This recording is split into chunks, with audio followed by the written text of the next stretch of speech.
Siis, haluatko kuulla lisää siitä, mitä mä sain joululahjaksi kirjaa? Ai haluut, no hyvä, mä kerron. Eli tässä on meidän eka opus, E. Saarisen ajatuksia, ja tää on siis semmonen filosofinen, varmaan aika hauska siinä vielä kansi. Seuraavaksi meillä on Nick Petrien Vaeltaja-niminen kirja. Mulla on tää Suomen talvessa, että mä voin esitellä nää Finlandia-ehdokaskirjat, jotka mä myös tilasin itse itselleni. Tää voitti.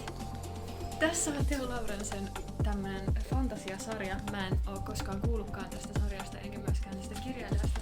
Mä jätin parhaat viimeiseksi, niin on tää Lucy Scoren Sinun en ainakaan rakastu. Bestseller ainakin on. Tää on romantiikkaa. Eikö se ole sepä-kansi? Tää on Elena Pitkäkankaan Sauna. Tää on ollut tosi isosti esillä somessa viime syksyn aikana. Ja tää voitti jonkun hienon palkinnonkin, jonka nimeä mä enää muista. Okei, mut nyt moikka!